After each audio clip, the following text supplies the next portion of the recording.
अब मुझे बताइए, जब यीशु को उसके सामने किसी ने मैरी को या जोसेफ को गाली दी होगी मां बहन पे, आप जानते हो उसके लिए क्या लिखा है? वो गाली सुन के गाली नहीं देता था। आप में से कितने लोगों ने ये देखा है कि कभी कभी अगर कोई आपका मजाक उड़ाता है, मजाक, तो आपको कैसे लगता है? समझो आप थोड़े मोटे होते ना कुछ लोग मोटे, और कोई आपको बार बार सीरियसली कोई आपको कहता है, आप कितना भी छुपाओ कहां ना कहां चुपता है। कई बार आप देखो कि कुछ लोग ऐसे होते हैं, मैं आपको बताना चाहता हूं, प्रभु मुझे माफ करे, मैंने पुराने दिनों में ये किया है। कुछ लोगों की आंखें ऐसी होती हैं, एक्चुअली वो आपको ही देखते हैं, लेकिन आपको लगता है कि इनकी आंख किसी और को देखती है। जैसे हम यीशु ने कहा काना, कभी कभी आपने देखा है ऐसे लोगों का लोग मजाक उड़ाते हैं। मैंने देखा है कई लोगों की आंखें स्ट्रेट नहीं होती हैं, वो देखते स्ट्रेट है, वो आपको ही देखते हैं, लेकिन आप उनको देखोगे ना, आपको ऐसा लगेगा ये एक आंख वहां दिख रही है, एक आंख वहां दिख रही है। मैंने देखा है ऐसे लोगों का भी लोग मजाक उड़ाते हैं। पर कभी आपने देखा जब यीशु लाजर को जिलाने जा रहा था, तब उसका चेला उसके विषय में कहता है, चलो मरने वालों के साथ हम भी मरने चलते हैं। क्या यीशु ने वहां रिएक्ट किया? क्या यार, तेरे को बात करने की तमीज है क्या यार?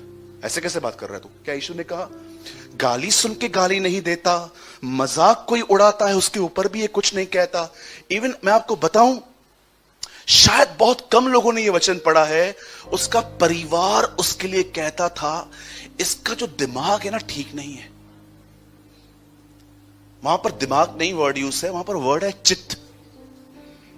लिखा है उसका परिवार कहता था इसका चित्त ठिकाने पर नहीं है, एक दिन घर से निकला है वापस ही नहीं आ रहा।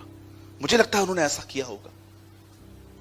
घर मजाक उड़ा रहा है, चेले मजाक उड़ा रहे हैं, अनबिलीवर्स गालियां दे रहे हैं, और अंत तो इस बात पे हो गया जब इसी व्यक्ति को क्रॉस पे उसके खुद के बाप ने छोड़ दिया। अब आप मुझे बताइए, कभी यीशु मसीह जब इन बातों में से गुजरा, रिजेक्शन, पेन, ठट्ठा, मजाक, आप देखो जब हम इन बातों में से गुजरते हैं तो हमारी हालत क्या हो जाती है। रिश्ते हिलने लग जाते हैं, चर्चेस बदल जाती हैं, लोगों की मंडलियां बदल जाती हैं, क्योंकि वो कुछ बर्दाश्त नहीं कर पा रहे। कभी आपने सोचा कि ये जो जीवन है जिसको पतरस कहता है अ कंप्लीट लाइफ, क्यों कहती है बाइबल धीरज धरो, क्योंकि यही तुम्हें सिद्ध और अनुभवी करेगा। मेरे भाइयों, मेरी बहनों, याद रखिए, यह जीवन मात्र बाइबल में पढ़ने और दुआओं में नहीं मिलता। पतरस कहता है यह जीवन उनमें है, उनमें पाया जाता है जो अंडरगॉन पेन से निकलते हैं। वो कहता है कुछ चीजों को हासिल करने के लिए, आपको पता है मुझे ये जीवन ही पसंद नहीं है जिसमें थोड़ी इज्जत और थोड़ा प्यार कम मिलने पर मेरा बिहेवियर उनके लिए बदल जाए। कि मैं किसी फंक्शन में जाऊं और मैं देखूं एक पास्टर का ऑनर नहीं मिला है मुझे, और मैं उनके लिए फिर खट्टा हो जाऊं अपने आप में कि नहीं यार, मुझे नहीं रखना इनके साथ संबंध। कभी आपने सोचा ये चाइल्डिश नेचर हम में से क्यों नहीं निकलता? क्यों पॉल कहता है मैं जैसे आत्मिक लोगों से बात करना चाहता हूं, मैं वैसे तुमसे नहीं कर पाता, क्योंकि तुम अब तक मसीह में शिशु हो, बच्चे हो। क्यों कहता है वो? याद रखिए, and after you have, brother एक काम कीजिए, हिंदी लगाइए, एक्चुअली वो ज्यादा क्लियर है। अब परमेश्वर जो सारे अनुग्रह का दाता है, it means he is a giver, वो सब देता है। जिसने तुम्हें मसीह में अपनी अनंत महिमा, तुम्हारे थोड़ी देर तक दुख उठाने के बाद, नॉट पहले, बात, तुम्हें सिद्ध, स्थिर, बलवंत कर देगा। बहुत सारी चीजें सिर्फ दुआओं में नहीं मिलती। यस, दुआओं में ताकत मिल जाती है सहने की।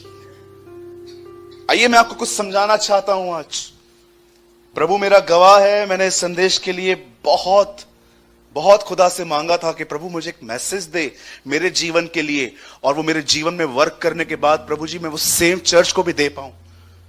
अब जानते हो एक दिन क्या हुआ?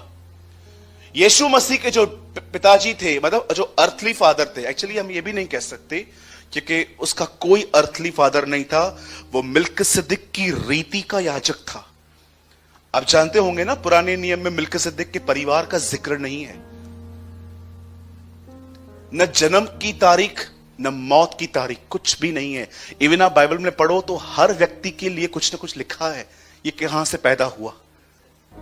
लेकिन आप जानते हो मिल्किसिदक का ना कोई बाप न कोई मां, कुछ भी नहीं, अचानक आया, इब्राहिम को प्रभु भोज देके निकल गया। और बाइबल क्या बताती है, वो मिल्किसिदक की रीति का याजक ठहरा।